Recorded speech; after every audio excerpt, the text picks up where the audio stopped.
Hi, welcome to this demo of IBM Spectrum Protect version 8.1.12. I'm going to be showing you the new Cloud Read Cache support. This support can greatly enhance your restore performance from cloud storage pools, depending on the bandwidth and amount of data being restored from that cloud storage pool. In order to understand this performance enhancement, we have to start with how files are backed up to cloud container storage pools. First of all, the file that needs to be backed up is going to be broken into extents so that we can dedupe this file. And these extents will vary in size. Multiple extents make up a file. These extents will then optionally be compressed and encrypted. We then write these extents out to the Cloud Accelerator cache instead of sending them directly out to the cloud. And this has to do with performance of the backup. In that Cloud Accelerator cache, we group together about 1 gigabyte of those extents into something called a container object. And then we send this container object with all of the various size extents in it up to the cloud where we're storing it in our cloud container storage pool. Now previously, when you did a restore, we would restore the individual extents via HTTP GETs. And because you're restoring so many extents, you have to have a lot of these GETs going on at the same time. In order to improve the performance in some cases, and we'll talk about what the cases are, we've introduced this idea of a Cloud Read Cache. And basically we're going to be reusing the Cloud Accelerator cache that we used when we were doing the backups. But now we're going to be restoring the entire container object and all of the extents that are in it to that Cloud Accelerator cache, which is basically just disk storage. And then we'll be doing the disk reads directly against those individual extents. So by doing this, we are being able to pull down more rapidly these larger container objects and then reading the individual smaller extents that are inside of those container objects from the Cloud Accelerator cache, which is on disk. So what the performance enhancement is going to depend upon is what type of bandwidth you have out to your cloud container storage pool and how much data you're actually restoring. And I'll also show you some charts on that here in a bit. Now this Cloud Read Cache support is for any non-Swift type cloud storage pools. So your IBM COS for the S3 protocol for on-prem and off-prem, the Amazon S3, the Microsoft Azure, and the Google Cloud Storage, cloud container storage pools. It does require that you have a Cloud Accelerator cache associated with those cloud container storage pools. And so if you were doing backups directly to the cloud container storage pools, that would have been there. But if you're using tiering from a directory container pool out to the cloud, you're not required to have a Cloud Accelerator cache, so it might not be there and you might have to create it. We basically have 3 new options that will enable you to turn on this Cloud Read Cache support. The first is Cloud Read Cache, and it can either be off, which is our default, which means you'll continue to read the individual extents directly from the cloud and not use the Cloud Accelerator cache to stage those in. We have on, and this means that the read cache is enabled for the cloud container storage pools. And so as those restores occur, the server will kind of prefetch those container objects and store them in bulk in that disk Cloud Accelerator cache. And then we can read the extents directly out of that disk. We also have on prefer ingest, which means that we will stage restores inside of the Cloud Accelerator cache. However, if a backup kicks off or any type of node replication and that process encounters a low space condition in the accelerator cache, then any of the restore read cache data, if it's present, will be removed from the cloud cache to allow additional space for the data that's being either backed up or replicated. The two tuning parameters that go with CloudReadCache are the CloudReadCacheMaxUsage, which specifies the maximum percentage of this Cloud Accelerator cache space that can be used for the Cloud Read cache. And by default, that's 95%. And then we have Cloud Read Cache Retention Time, and this talks about how long in seconds that data that we're restoring should remain in that Cloud Accelerator cache. So the default is going to be 10 minutes, but you can lower it all the way down to 1 second. Okay, so let's take a little bit deeper dive before we look at the demo. This slide shows what the restore from the cloud looks like when we're not using the Cloud Read cache. So in general, we will go out there and the restore sessions will pull back individual extents out of the cloud. So we'll be doing individual HTTP GETs for each extent. So the Spectrum Protect server will determine the list of deduplicated extents that are needed, and then it'll pass that list off to an asynchronous read engine within the server, and then the extents are basically enqueued in a work queue a few at a time to be fetched. Now the pros of this is that it's highly parallel. You can have multiple reads out there going on at the same time, and you're only bringing back the extents that you need. Now the cons of it is that the average dedupe extent size is going to dictate your performance. And so smaller extents, like for file servers or Oracle database workloads, are going to lead to slower performance. And there's going to be no aggregation of reads, and each dedupe extent is going to drive a separate HTTP GET request. Also, it's possible that the data may need to be read from the cloud multiple times, which could lead to more egress charges for those reads out of the cloud. This slide looks at how a restore occurs if the Cloud Reach cache support is turned on.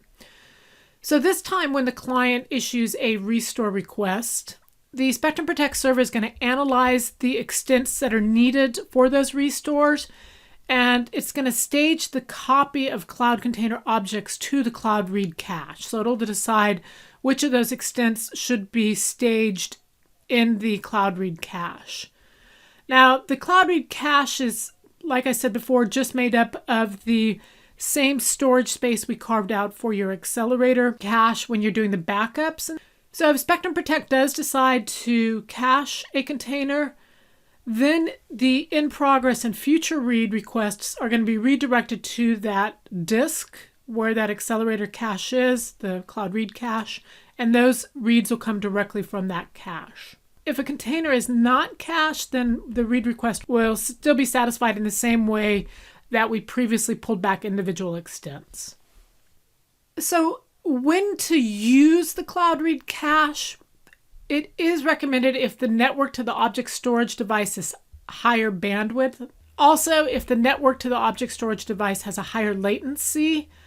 Also, if you need to restore greater than 10 gigabytes of data, or if you have predominantly small file and or small deduped extent workload, like your backup archive clients or your file server type workloads or Oracle database.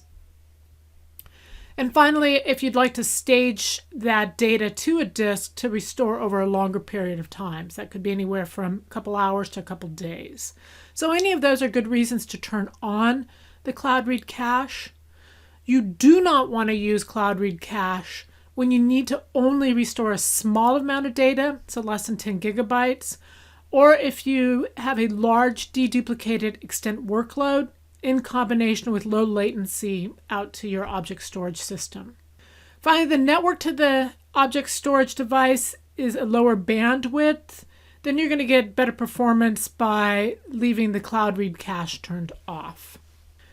This chart right here is actually out at the Knowledge Center, and it just gives you some insight into when to turn your Cloud Read cache to on and what you should set your Cloud Read cache max usage and your cloud retention time at. So you can read through these different examples and see what fits your scenario.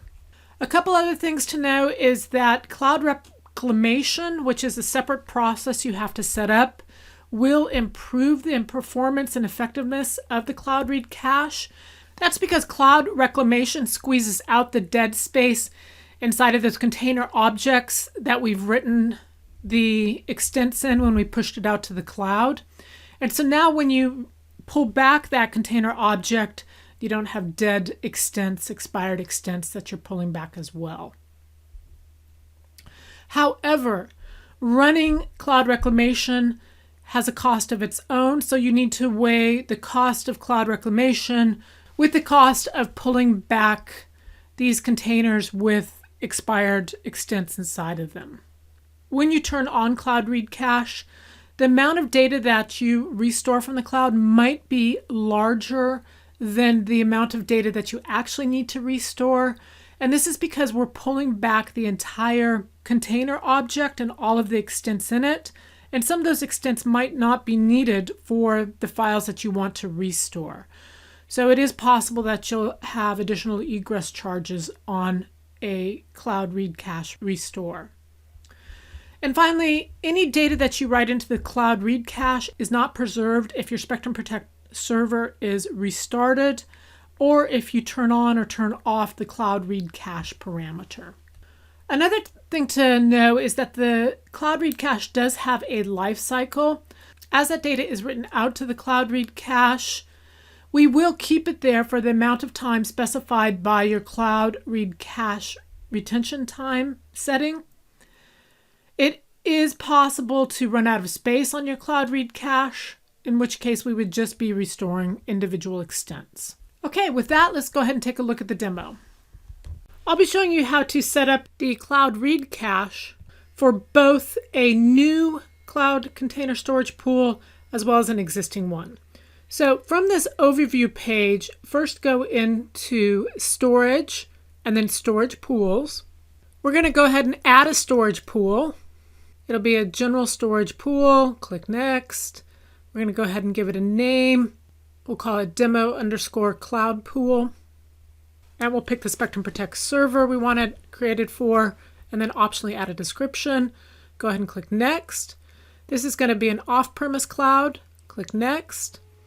We are going to select this as a Amazon S3 cloud. So I'll need to paste in the access key ID, the secret access key, the bucket name that were created from the Amazon side. I'll choose a region that I want this to exist in on Amazon, and then I'll choose the Cloud Read Cache. As you can see, by default, it's set to off. You can either choose on, or you can choose on with preference for ingest. So we're going to choose on, prefer ingest. Remember, you can always hover above an item if you want more information about that. We'll go ahead and click Next. Now we're going to add in the disk directories that we're going to utilize for the Cloud Accelerator Cache. And this directory must already exist out on the disk. So we'll go ahead and add storage pool.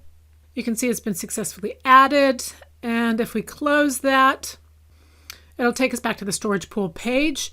Do note that if you go up into the table settings at the top right and click on that, we have a new Cloud Read Cache setting. So if you click that, you'll now see a entry in the table here that relates to the Cloud Read Cache. And you can see it'll show if it's on, off, or on prefer ingest. If we scroll down, we'll see the demo cloud pool we just created. Now, if we click on Quick Look, you'll see the settings that are associated with this cloud storage class. And you'll see if Cloud Read Cache has been set on or off, or to prefer ingest. If you wanted to update an existing cloud storage pool to change the Cloud Read Cache settings, you would select the storage pool, and then if you go to Details, this will drill down into the detail page, and if you go to the Properties tab on the left and you unlock the Cloud tabs, you can now make updates to the Cloud Read Cache. So currently it is set to prefer ingest, but if you click on the down arrow, you could turn that off, or you could set that to on. So we'll go ahead and set it to off, and then you need to click Save again. And now you'll see that it is set to off. If we wanted to reset it back, once again, you would unlock the cloud portion, and then choose your next setting for the Cloud Read Cache. and then click Save. If you want to set the other two options, the Cloud Read Cache max usage and Cloud Read Cache retention timing, you'll need to open up a command line. So we'll go ahead and click on the command builder. And first we'll go ahead and query what those two options are set to. So we'll do query option Cloud Read Cache retention time. And you'll see that currently it's set to 600 seconds. And if we do a query option Cloud Read Cache max usage, you'll see that it's set at 95%. If we want to alter these, we do the set opt command followed by, in this case, Cloud Read Cache retention time, and now we're lowering it to 300 seconds. It'll ask us if we want to do that. We'll say yes. Likewise, we can do a set op Cloud Read Cache max usage, and then you'll put in a new percentage. So this time we'll put in 50%. Accept the changes, type yes. And then if we issue the query opt, again, you'll see that our Cloud Cache retention time is now set to 300 seconds, and our Cloud Read Cache max usage is now set to 50%. So in summary, I've shown you how to use the new Cloud Read Cache support, which should help to improve your performance for the restores coming from cloud container storage pools. And so depending upon the type of restore workload and the bandwidth in between your Spectrum Protect server and that cloud container storage pool, you can turn this option on and off to meet your restore needs. Thank you very much.